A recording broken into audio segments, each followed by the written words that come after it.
Did you know that you can fully develop your back and hit every single muscle using the exercises you're probably already doing?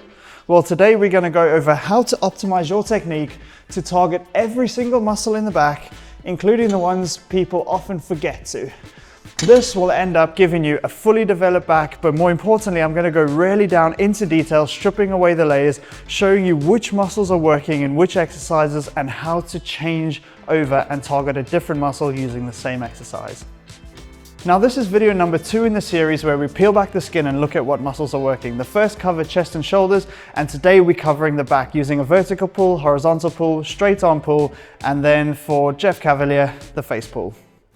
Alright, so in order to know how to hit each muscle in the back, we first need to know what muscles are there in the back. Now there are tons of muscles that run parallel to the spine.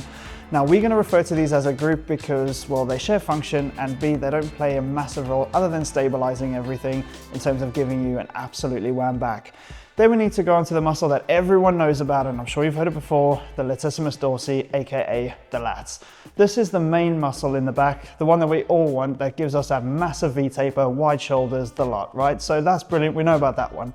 What about the rhomboids? Muscle group that stabilizes the shoulder blade. We all know about the upper fibers of traps, but they're probably the least important of all the fibers of traps compared to the lower and mid fibers. Lower really helps stabilize using it as a force couple, as I said in the previous video, and then the mid traps actually help out on a lot of the horizontal rowing movements. Then we've also got our rotator cuff, which sits on the shoulder blade, and that stabilizes the shoulder as we move it. So we move the shoulder joint to train the back, so they are vital. The more important thing is, what muscles don't we want working? For one of the exercises, that is the tricep, and I'll explain that at the time. But for the others, it's mainly the bicep brachii, so both long head and short head, brachialis and radiobrachialis, which sit in your forearm and bend the elbow. Now, a lot of rowing movements bend the elbow, so we don't want them helping out. Anyone who says we want our forearm muscles out of the movement doesn't know what they're on about. Our forearm muscles do not share direct function with the back, and they do not play a role in the movement unless you're flicking your wrist, which we won't be doing because no one does that, right?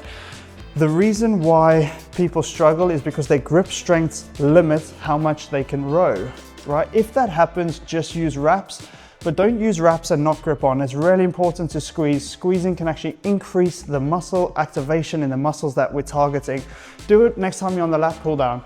Do it with that hook grip and just pull, versus do it and then squeeze your shoulder blades together. And you'll actually feel the contraction in the muscles in the back more if you squeeze. So use the wraps, but still squeeze nice and tight. So the reason you're here to get wham lats, and let's start off with an exercise all of us do, the broomstick cable pull down, aka the lat pull down. So the target muscles here is the lats, hence in the name lat pull down, but we can incorporate the other muscles around the shoulder blade, mainly the lower traps, mid traps, rhomboids, and then the teres major, teres minor, infraspinatus, supraspinatus that make up your shoulder rotators, and subscapularis, sorry I left that one out, will also help out by stabilizing the joints. So the way in which we keep our biceps out of the movement and brachialis and radial brachialis is really simple. So when we grab it, when you pull down, if your arms are in line with, if your forearms are in line with the cable or in line with the movement, there's not going to be much bicep work. If you start pulling it down like this, you're going to get some bicep activation. That is exaggerated. So if you keep your arms in line with the cable, the biceps will be out and all the elbow flexors will be out. The next thing we want to keep out is the spinal erector, so the ones that come parallel to the spine that pull you down. Now, it's not the end of the world if you rock, because they can help out a little bit, but remember, gravity is on their side here, so the more you rock back, the less tension we're going to have on the muscles we're actually targeting, right? And then let's go technique, grip width. Study shows it doesn't matter, anywhere between 1 times the knobbly bits and 2 times the knobbly bits, and there was no difference in lat activation as well as other stabilizer activation and forearm activation. So I quite think it's, for me, it's comfortable roughly 1.5 times that distance. Then lock yourself in, lock your legs under, and then stick your chest up to create that shape. Now for this exercise, we've got 2 options. Option 1, lock the shoulders back and down. This will take all those muscles that stabilize the shoulder blade and stabilize the movement and work them isometrically locked in, and then you're pulling from there. The other option is to have a loose shoulder blade and to go up and then pull down with the shoulder blade. Right, there's not much difference there. The main thing is when you have that loose shoulder blade, you'll be working all the muscles around. So you'll get help from the lower traps especially, you'll get help from the mid traps, you'll get help from the cuff, you'll get help from the rhomboids. It will also hit your lats. However, if you want to isolate as much as possible the lats, keep the shoulder blades dead still and just move the arms, and that will keep all those other muscles out of actually helping move the weight. What we need to understand with the lats is if we look at how they attach to the body, they almost wrap around us attaching to the top of the arm. This means that with the angle of pull, they will be utilized more when your elbow is in front of your body. They'll be utilized less when your elbow is behind the body. So we can use that to our advantage. So if you want to do behind the head lat pull downs, just know they're not going to hit the lats. They're going to mainly hit rhomboids, mid traps, teres major. The same as with an ultra wide pull. Now there's no research on anything over 2 times the acromial or knobbly bit distance.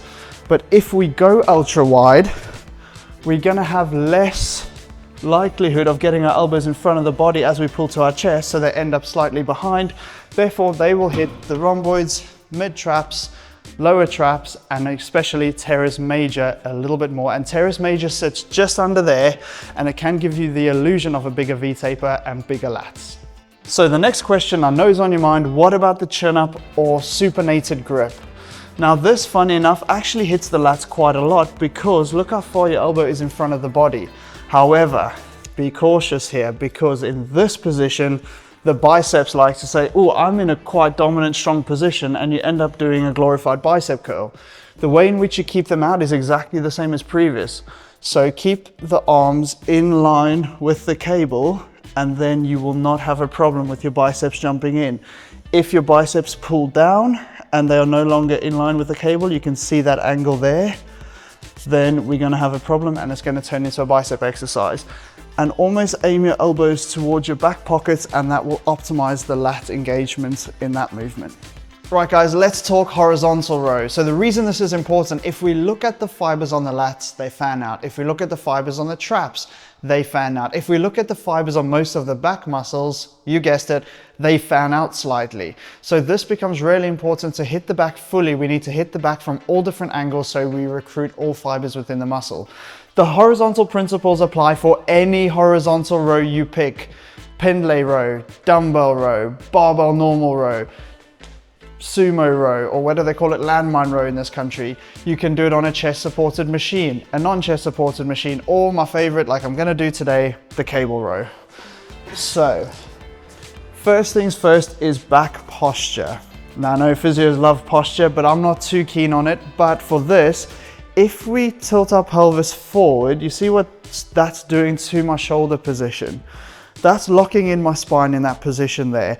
And as with every single back exercise, there's 2 options. The lat bias, although you can't isolate it, and then the whole back bias. So for the lat bias, we really want to try and arch backwards, keep our shoulder blades back, down and squeezed, not moving, and then we're pulling. Now again, in this position, the lats are going to be more activated when they're in front of the body, and that's just because of how they attach and where they attach. As soon as we get behind, then we get a bit more help from all those other muscles around the shoulder blade. To keep the biceps out of this movement, again, keep the forearm in line with the cable. It's that simple, right? To keep everything else out, we're locking it dead still, and then we're pulling from there. When it comes to the row, the width now becomes important. So if we go, as a rule of thumb, go halfway between next to your side and all the way up. Halfway is going to be perfect for lats, and anything inside halfway is going to be better for the lats. As soon as we start flaring out a bit, then we start hitting the rear delts, which is one I'll get to in just a second. When it comes to keeping your biceps out of a cable movement, it's really easy. Keep your forearm in line with the cable. When we start looking at the rows like a seal row, dumbbell row, anything with a barbell where gravity is the line of pull, it's slightly more tricky because the angle of your arm does change. However, the angle of your arm relative to the ground should not. What this means is, if we start off in this position, you can see my arm is pretty much 90 degrees or perpendicular to the ground. If I pull up like this, it is no longer perpendicular to the ground. Therefore, my biceps, brachialis and radial brachialis have helped out. If, however, we pull back like that, you can see it is still perpendicular to the ground. Therefore, most of the work has been done by the lats and the other muscles in the back. And the nice cue for this is, think about picking something up from the start of the movement and putting it in your back pocket. If you do that, you'll get more activation from the muscles in your back. Right, so let's go on to all the variations of this exercise that we can do to target our entire back. So the first one we've been over, lat focus, shoulder blades still, moving the arms, and not really worrying too much about going behind the body. Well, we can incorporate pretty much the entire back, including the lower back and all the erector spinae muscle groups, the ones that run parallel to the spine. So the way in which you do this is, first of all, you let your shoulders loose and you can pull from there, allowing all those muscles that move and support the shoulder blade to help out the movement. And you'll be really strong in this position, at least up until 90 degrees. Have you guys ever noticed how tough the end contraction of this movement can be, regardless of how you do it? That is because your lats are one of the, if not, your lats are the strongest muscle on the back. And if they're not in an optimal position there, that squeeze is going to be so much harder than the start of the range. So that's just a nice way to know that the lats definitely work better when the arm's in front. Anyway, we can do this by actually leaning forward and getting a full stretch on everything at the back. Jeff Nippert will love this one. But then pulling back and arching. So we're getting that movement from going in from spinal flexion, shoulder blade protraction, into spinal extension, shoulder blade retraction, and then the arms moving. So we're getting a bit of everything there except the biceps, which is brilliant. And the lower back's also helping out. You can see my lower back rounding. And guess what, guys? Lower back rounding is absolutely fine. Another technique we can use to tweak on this one is the rear delts. So the way in which we do that, we set the cable up a little bit higher, right? And now we're going to be pulling out to a flared position. And the key here is getting your elbows behind your body. You can almost do the movement just like this, right? But you incorporate the whole movement. The rear delts are the opposite to the lats. The rear delts work more when your elbow's behind the body, and that's just because of the angle of pull. If we attach one end over here and the other end over here, they're in a straight line. Okay, so they're in a straight line. As soon as we get back, they're in a really strong position to pull at almost 90 degrees to the fibers, which is why they work so much more. And you can do this. You can take your arm, put your hand on the rear delts and start moving it back, and you can actually feel the point where they bite in. I don't know if you'll be able to see it on camera. If you watch over here, you can see there it kicks in, there it kicks in, and there it kicks in. Proof in this one, Jeff Nippert has made a short saying, my rear delts have shrunk. He's been doing stretch-mediated hypertrophy for the rear delts. The problem here is all those exercises are not hitting the rear delts, they're hitting some of the rotator cuff muscles, which would be on a really big stretch compared to the delts and be in an optimal position to pull the arm back. So if you're training your rear delts in this position here, it's actually your infraspinatus and teres minor that are under a huge stretch and in an optimal position to pull. So my advice to Jeff would be actually focus on more of that high row position, getting the elbow behind the body to hit the rear delts, because he had some wham rear delts. The next movement is a straight arm scapular row, and for this one there's two main variants. There's number one, which is the cable option. There's number two, which is a dumbbell overhead. Now there is also a bodyweight variant called the front lever, or whatever variant of the front lever you can do. That is by far the hardest. So I recommend starting off with a cable and then possibly going on to a dumbbell overhead. The importance of this movement, and a lot of people leave it out, is that fanning position of all those fibers on the back. This almost combines that vertical pull with the horizontal pull. So we're going from that vertical position straight down and back. So you can try and isolate the lats by locking the shoulder blade. However, the lats are in a slightly weaker position here just because you add a longer lever. So I would utilize all of it. I wouldn't worry about an isolated versus a non-isolated. I would just use all the scapular muscles. So you can play around with strength curves really nicely on this. Right, so if you want it to be difficult in the stretch position, lean further forward so that your initial movement is downwards at 90 degrees to the cable. And Dr. Mike actually gave a really good cue for this. He's like, imagine you're standing over a big pile of money and you're trying to sweep as much money as you can. The downside is down here, we're under no tension. So for the cable variant, I like a bit of an in-between. Hinge the hips, stick the bum out, and then you can bend your arm slightly. I don't like a dead straight arm where you lock your triceps out. It just doesn't feel quite natural, so I like a soft bend. So go in there, soft bend coming down. If you find you're starting off with a bend and ending up with a lockout, the triceps, this is the exercise I was talking about, are doing the movement, which we do not want. If you're really struggling feeling the triceps, actually start off with a slightly straighter arm and finish off with a slightly more bent arm, and you'll definitely feel the muscles, and try and contract the muscles between the shoulder blades. This is a really, really important exercise for overall function, and it will carry over into your deadlift and into your bench press. So the muscles being used in this exercise are all of them, with no exception. They are all helping out, which is awesome. The one we want to sort of keep out is the upper fibers of traps, but everything else is working. Now with the cable, we've got a difficult strength curve normally if you set it up at the bottom of the range, so in the contracted position. With the dumbbell variation, you've got that really difficult strength curve at 90 degrees to gravity, which is about there. So this will be the hardest portion, and this will be easy, and there's no point going into this position because now it's basically a front delt raise. So going from there to there, that's all I would say to do for the dumbbell range. It is your stretch partial king of this movement. And then if we compare that level of difficulty to the cable, and we jump onto the cable, you'll see the cable's most difficult when the movement's at 90 degrees to the cable. So we'll actually have a decently difficult strength curve there, but a really difficult strength curve there. Now you can also start off with a rounded back position, arms right up, and then arch your back and stick your chest out on the way down, or you can keep the chest out, but let the shoulder blades move for this one and let them help out, because that is how the straight arm scapular strength is worked.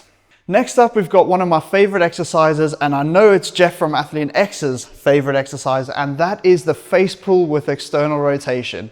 And no, unfortunately, it does not bulletproof the shoulder. We found out with new evidence that training the rotator cuff by isolating it is not as good as training it functionally. So it'll work harder doing a bench press than it will standing with a band and doing that, right? We know that. But what training the rotator cuff in an isolated way like a face pull will do is grow the rotator cuff. Now, you know, they're small, stabilize the muscles. Why do they need to grow? Well, it's simple. They give your back an exceptionally awesome look. I'm mid-bulk right now. I'm at my higher end of body fat.